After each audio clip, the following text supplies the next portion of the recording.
Distinguished ladies and gentlemen, I have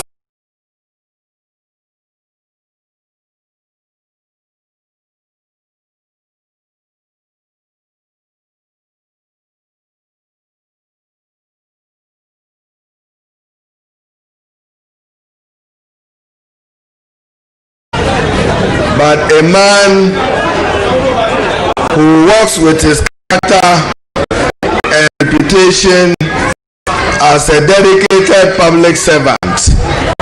He served this country as member of parliament. He served this country as minister of state. He served this country as vice president of the republic. And he served this country as president of the republic. And he will serve this country, inshallah, as president of the republic come January 7th. John Dramani Mahama, Excellency John Dramani Mahama, is a leader flag bearer of the National Democratic Congress and a winning candidate for the elections of 7th December. It is not for nothing that today he is launching the retail campaign just to let Ghanaians appreciate that he is COVID sensitive. And therefore, he will respond even to COVID much better as president of the republic. So without much ado, he has a proud record as president of Ghana, unparalleled in his infrastructure development of our country and in building solid governance institutions for our country. The other day, I was sharing this pleasant but important joke that John Dramani Mahama, between exposing corruption, malfeasance, misappropriation, and embezzlement, will opt for that than to ask an auditor general who is to proceed on leave on the same length. Today is a launch of his jobs and prosperity for all, not for friends and not for a few and not for family members. He will create opportunities for every Ghanaian and ensure that every Ghanaian benefits from the provisions of the Constitution. All he demands is a free, fair, credible elections. Elections free from fear, free from intimidation, free from fraud, and free from thuggery. And he will be sworn in as president of the republic. With a round of applause, join me in welcoming Excellency John Dramani Mahama, the next president of our republic. Thank you, Mr. President.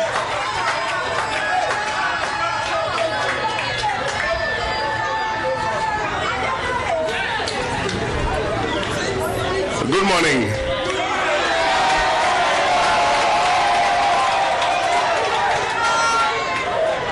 My brothers and sisters, today is 7th October, exactly 2 months to the 2020 presidential and parliamentary elections. This morning, the General Secretary of the NDC, Johnson Asiedu Ketia, will be accompanied by other members of the party to submit and file my nomination with the Electoral Commission. Today marks the beginning of victory for the people of Ghana, who are all desirous of a change in the political leadership because of the worsening living conditions they find themselves in, the slow pace of development, the nepotism and corruption that is engulfing almost every action of the government, the state of insecurity, and the trampling on the rights of many of our people. Today marks the beginning of victory for John Dramani Mahama the NDC, and Nana Jane Opoku-Agyebare.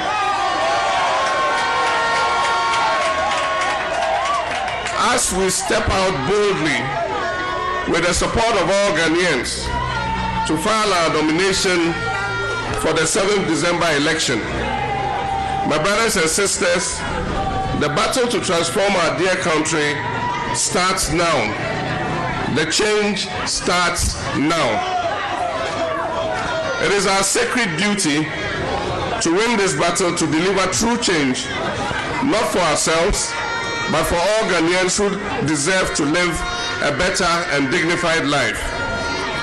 Ghana will be doomed if we stay 4 more years trapped within the fake reality where the NPP propaganda machine paints a rosy picture that everything is perfect, while in reality it is rampant corruption, collapsing businesses, and never before seen levels of unemployment and underdevelopment. We have the moral duty to help stop this fake reality. We have the moral duty to restore the truth, because it is only the truth that can generate real prosperity for every Ghanaian. This country and the good people of Ghana can simply not afford to waste another 4 more years under this NPP administration. 4 more years of lies, 4 more years of fake reality will widen the gap between Ghana and the developed nations almost beyond repair. After 4 more years with an MPP government, we risk being seen as a poor country once again, overburdened with debt and unable to create prosperity for our people.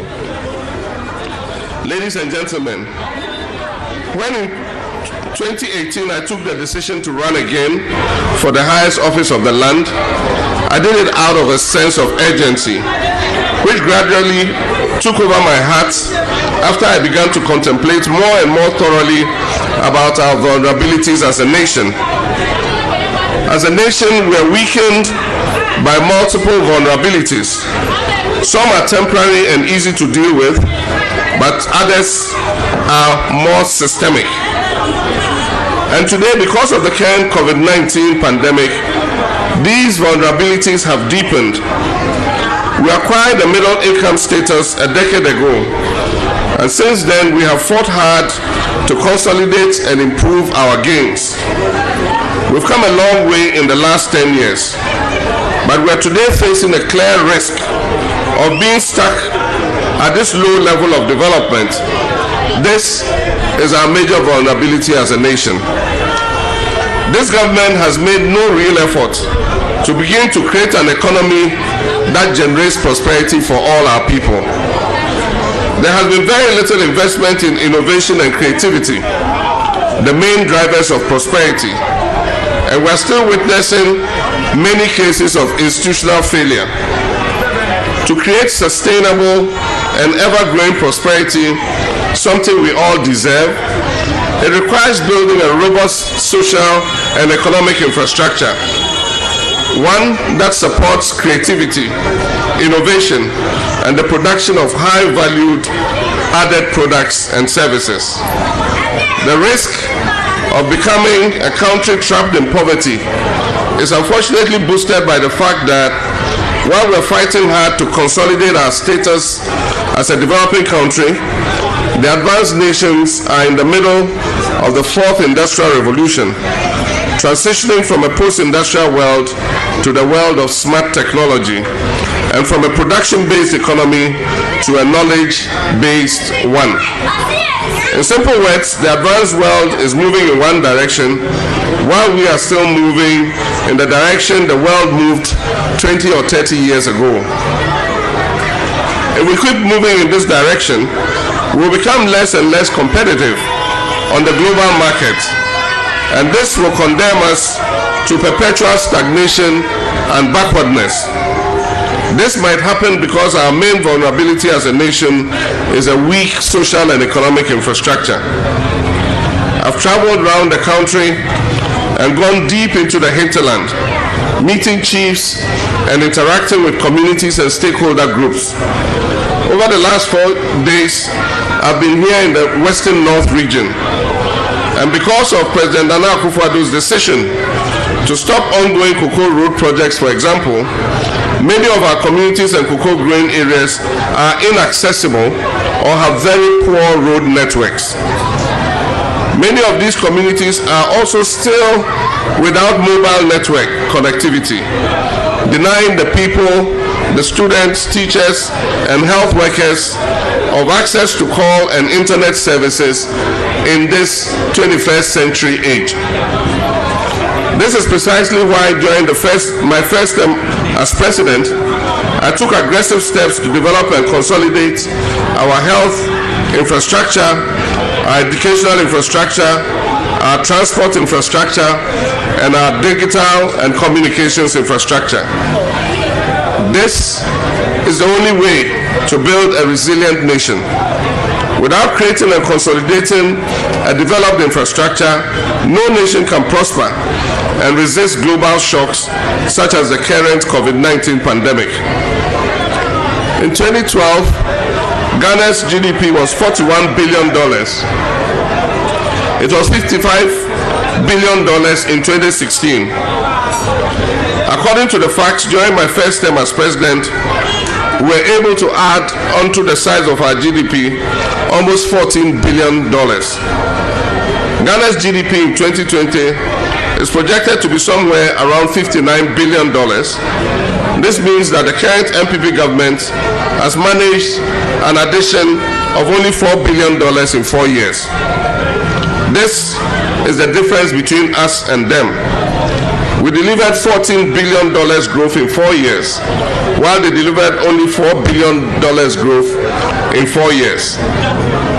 Some might say the reason NPP is delivering only $4 billion growth is because we are now hit by a global crisis generated by COVID-19. That may be true, but during my first term as president, we had to face 2 years of a free fall in commodity prices on the international market, which affected us. For almost a year or so, thanks to a court case generated by the NPP, the country was on wait and see mode. We also faced the Ebola epidemic. So you see, the conditions are similar. And this is why my comparison between my first term as president and Nana Akufo-Addo's term as president is relevant. And a debate between the two of us would have settled this once and for all.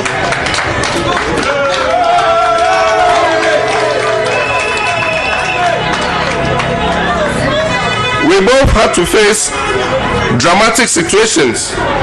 The difference is that we, the NDC, faced this situation by delivering $14 billion addition to our GDP, while they, the NPP, are facing their situation by tearing our country apart and delivering only $4 billion in growth. And there's another big difference. We, the NDC, did not only face dramatic crises, we also proved that we were able to overcome them and move Ghana forward. They, the MPP, never proved that they were able to overcome any significant crisis. And so the facts are crystal clear. We are better than them, far better than them in delivering progress and growth to our people. This is why during this campaign, we have to be far better than them. And I'm absolutely sure that we will. My brothers and sisters, we need to make Ghanaians hope again.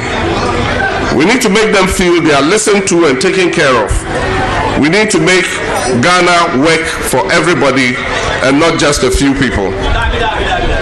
This is why in our manifesto, we call the People's Manifesto, we pledge to create 1 million new decent jobs over the next 4 years. We will do it, and I guarantee you.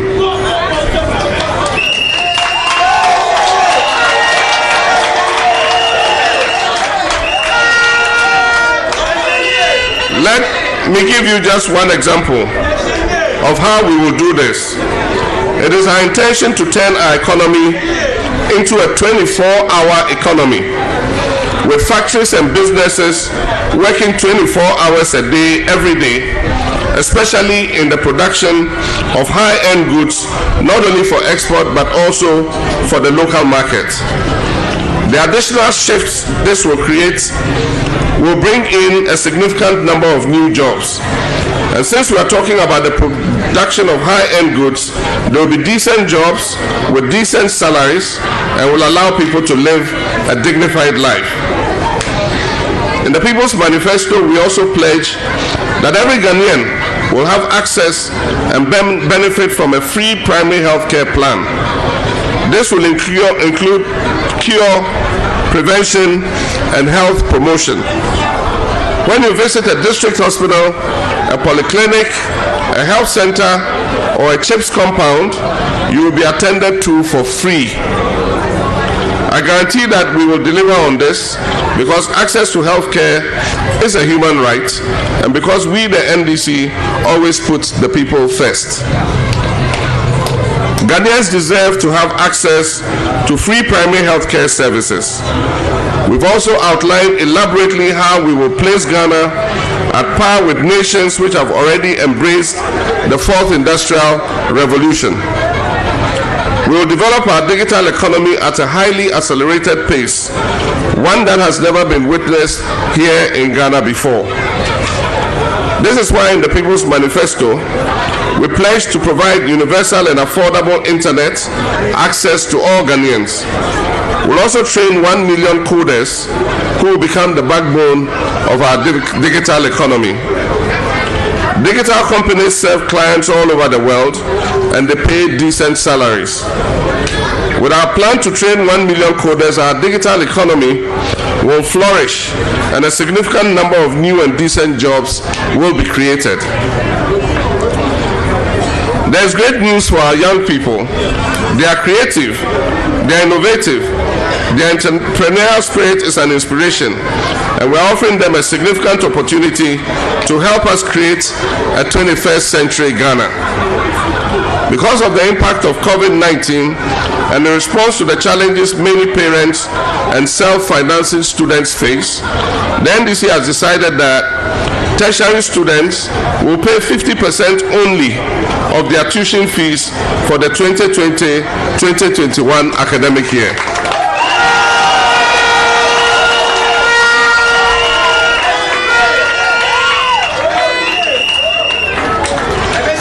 This is what we call the Chimpe policy.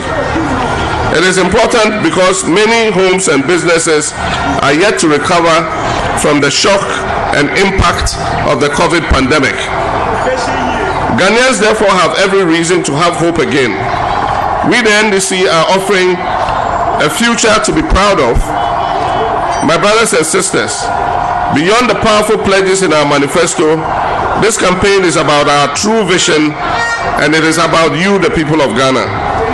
All the attacks and lies won't stop us from delivering our vision. We are better than ever before, and we are more prepared than ever before. We faced real challenges in the past, and we overcame them, and so we know how to deal with these challenges. This campaign is about all of us together. Today, from Junasi here in Seshioso, I'm launching our campaign for 2020 with the most effective and largest door-to-door campaign ever seen in Ghana's history.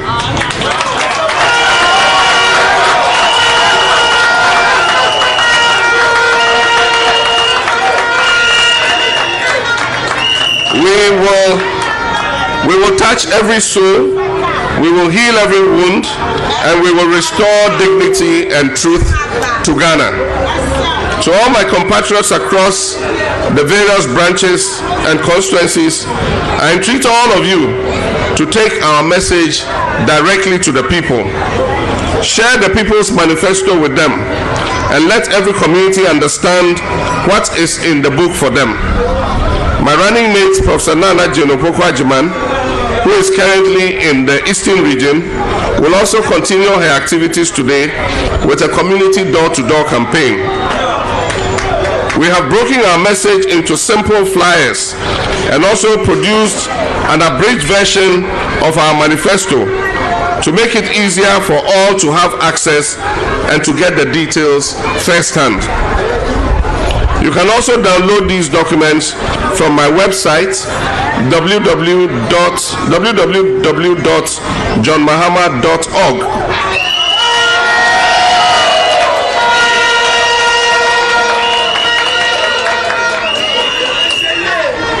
Or you can simply download the John Mahama app on your phone or communication device and get access to the People's Manifesto. Let me thank my brother Johnson Asiedu Ketia General Mosquito for submitting the presidential nomination forms on behalf of myself and Professor Nana Amoahkrom. I want to assure all the teeming supporters of NDC, our sympathizers, well-wishers, and the millions of people waiting to vote for John Mahama, Nana Amoahkrom, and the NDC that we are winning this election.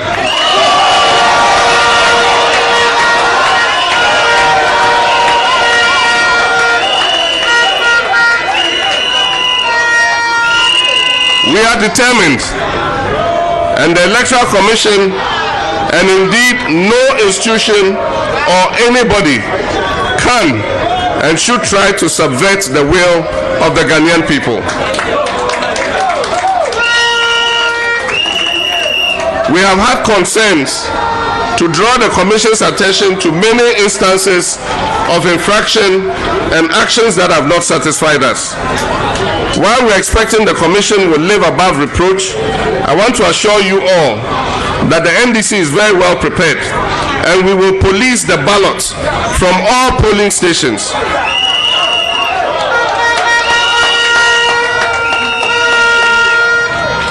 From all polling stations, through the constituencies, to the regional, and finally to the National Collation Center. This is our battle for Ghana's future. Let's embrace it like our very lives depend on it, because Ghana deserves to be in a better place where everyone has the chance to thrive and prosper. We will rescue our country. Feel it, believe it, and let's deliver it. May God bless Ghana. May God bless every one of you.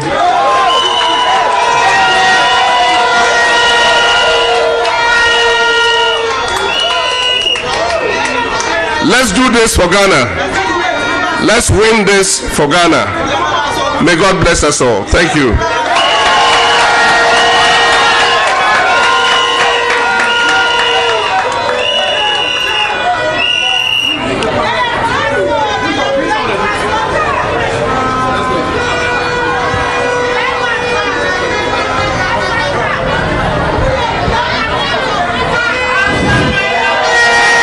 So the NDC's 2020 campaign has been officially launched.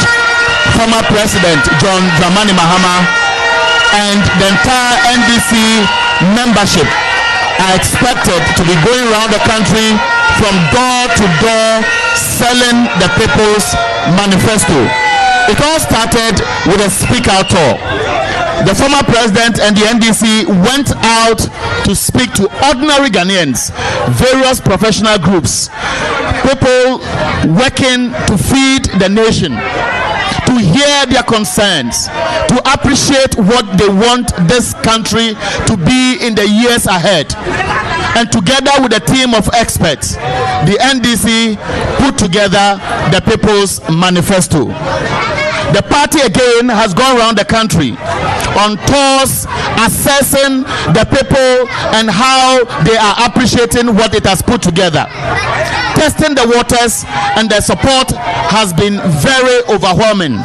And the former president today, as he launches NDC's 2020 campaign, door-to-door campaign, which will start here at Jenase, at Sehuyoso, in the Western North region is saying that all Ghanaians must come on board and support this rescue mission.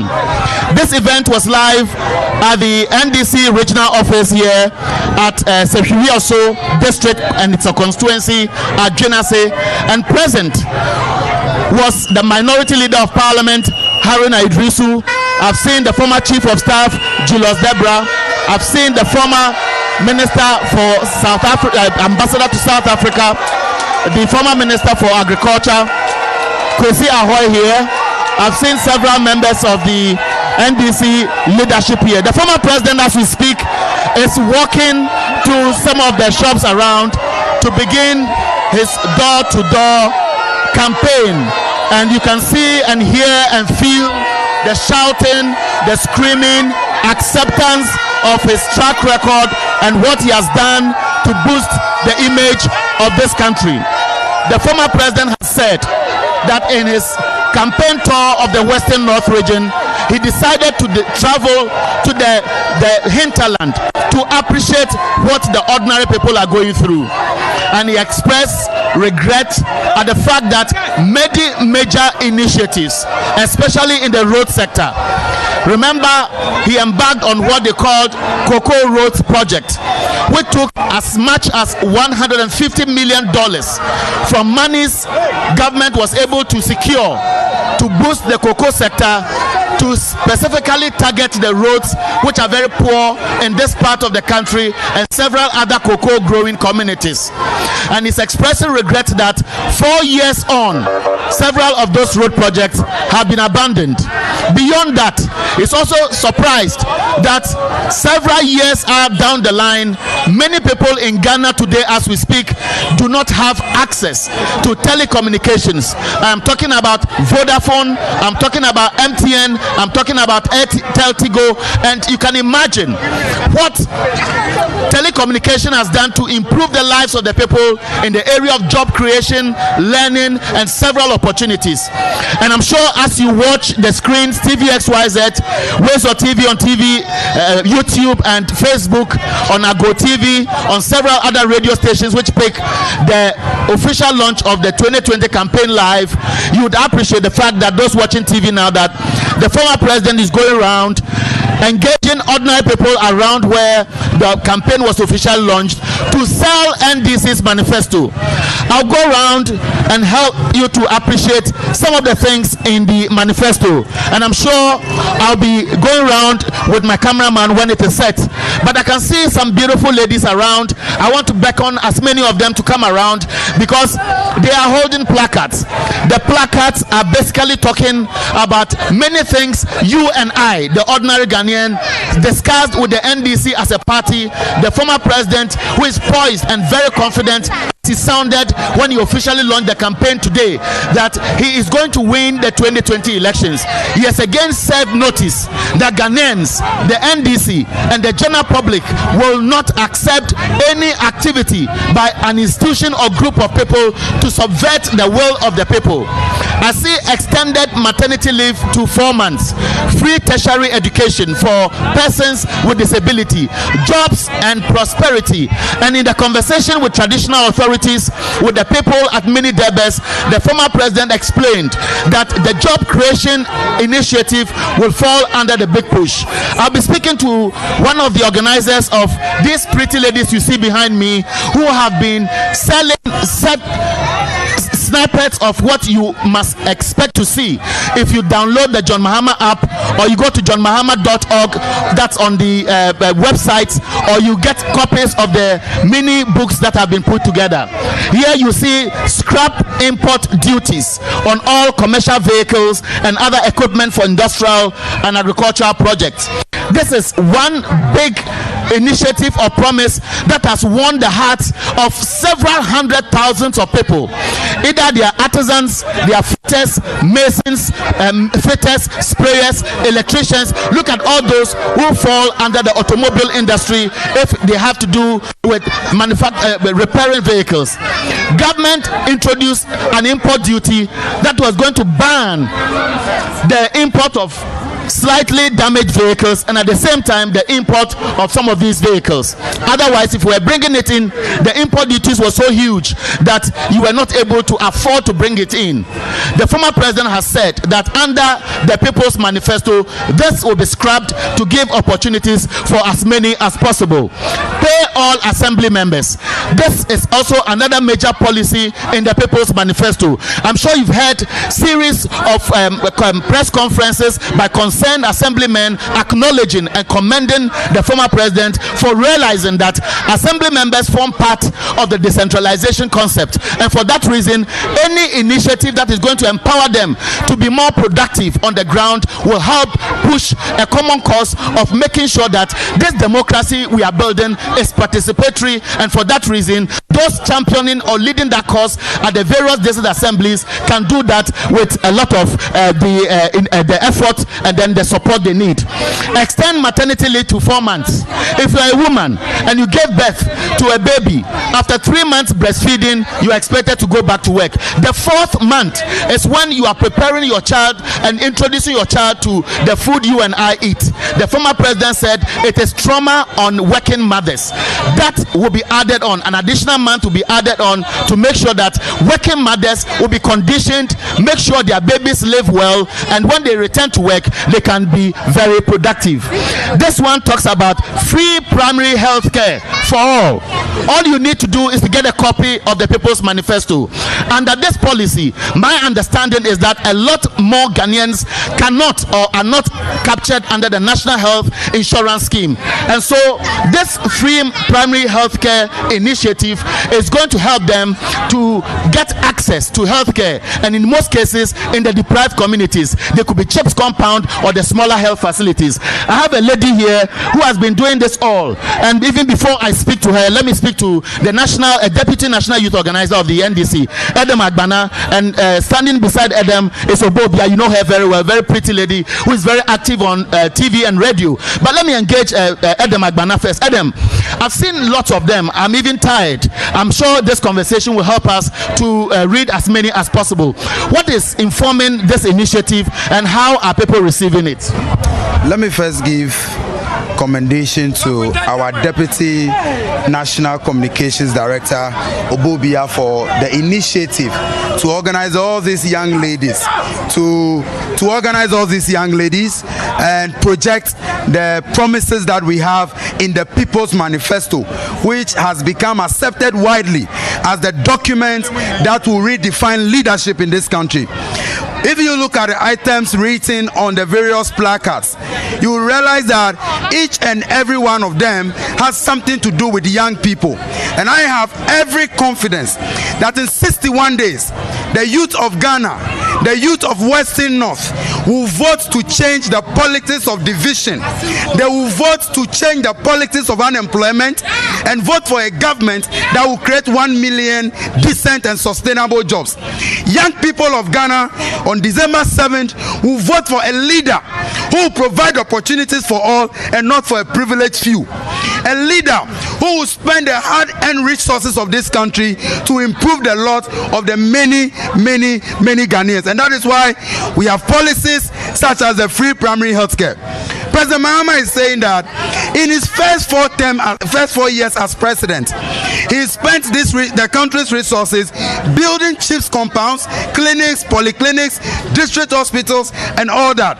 Now, when you finish building hospitals and the people are not able to afford, the hospital becomes useless. Adam, sorry, we have to cut this. There's a lot more to talk about because I'm told that the former president is just about ready to continue this big project called the official launch of the campaign, which will see him going to your doorstep. So if you're a Ghanaian, just expect that you may have a surprise visit by the former president or any member of the NDC to sell their manifesto promises. I've seen the big push. I've seen 1 million jobs. I've seen pay assembly members. Obobia, before you go briefly, beautifully. You have been organizing these beautiful ladies, and I can understand how active they have been on the ground, because I've seen you in Kumasi and other regions. How has it been, the response so far? Fantastic response from the public. Many do not own the manifestos, but they see us on the roadside and they can simply read what is in the manifesto. So when you go by your normal duties and you see these young ladies on the street, you will know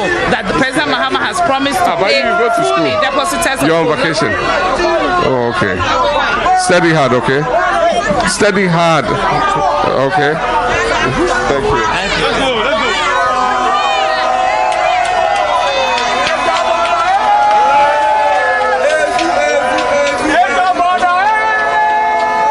Thank you.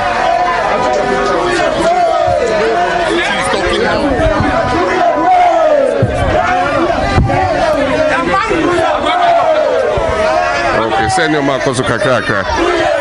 Yo, over to Obama NDC. Over to Obama.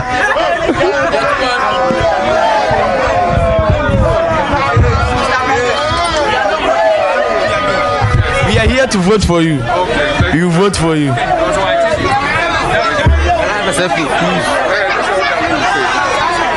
Lights,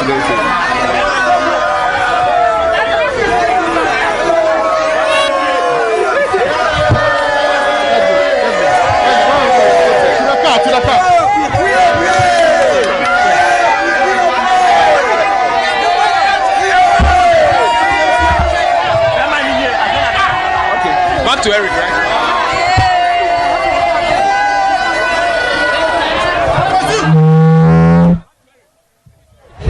Eric.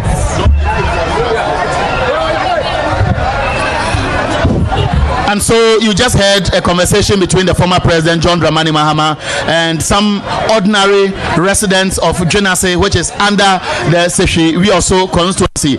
And this is the official launch of the NDC's 2020 campaign. I was speaking to Obobia just before we gave way for you to watch the former president's interaction with the people around. As we speak, he's still moving door to door, shop to shop, to ghetto, any corner to corner, just engaging ordinary people. And I can tell you, lots and lots of people are surprised, are happy that they can actually engage him one-on-one. Obobia, I see fully pay all depositors of collapsed financial institutions in 2021. I see pay all assembly members. Now walk us through some of the themes captured in the People's Manifesto. Those are the ones you're seeing on the placards. These are the bullet points, the ones that the people want to hear.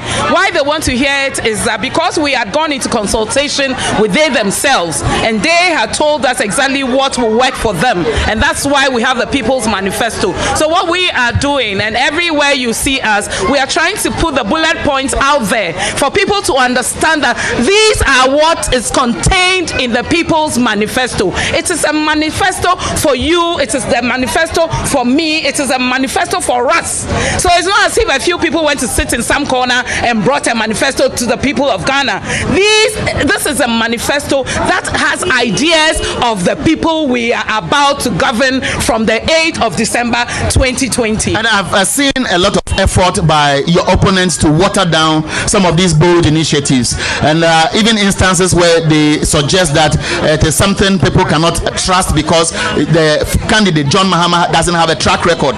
Now you go around, how do people react when they see some of these things and hear these commentaries on radio and social media? I wish you would have gone with us as we went on this stretch with the placards. The whole place went into a frenzy. Everybody is excited to see what's contained in the People's Manifesto. Your opponents keep condemning it, but they keep implementing it. That's the magic, isn't it? So I'm asking that, why, if the president had all that money there, what took him that long to pay the depositors? Why did he decide to pay them when we put it in the People's Manifesto? Why is he in consultation with the private schools to add them to the free SHS? Why is he doing all the things that the NDC is promising? He's meeting with assembly members already. He's thinking about how he's going to pay them to. So if there are policies that cannot be trusted, President Mahama is lying to the people.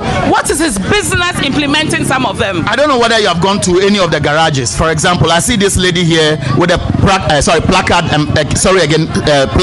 scrap import duties on all commercial vehicles and other equipment for industrial and agricultural projects. We have been following him around the country, and he's talking about bringing in agriculture inputs to enhance agriculture, i.e. mechanize the sector to make it more productive. Let's go into specifics. Vehicles, commercial vehicles, and so on. How are people reacting briefly, because we are about to be on the move? What's your business telling people that because there's a vehicle assembling plant in Ghana, so you are going to ban the importation of used vehicles? You understand me? Are you saying that everybody will afford to buy a brand new car? It doesn't make sense to the people who already have the vehicles in town already, who are selling. So that's why they like this policy, and they are all going for it. And if you go to Amoahkrom, Swami magazine and all, they are all running after this particular policy, because they know that that is what will help them to look after their businesses, their children, and their family. It is not about telling them to go to an vehicle assembling plant to go and own a brand new car. Okay, thank you very much, Obobia. So that's how we wrap up this official launch of the NDC's 2020 Manifesto. The former president says it's a project for all Ghanaians. Let's rescue this country and reshape it and push the development agenda to create opportunities for all. As we wrap up, I just want you to say hi to Ghanaians watching you so that you can wave at them, and that is how we are going to wrap up from Jenase, the NDC's headquarters here in the Superior constituency. My name is Erica, and you say hi to everybody.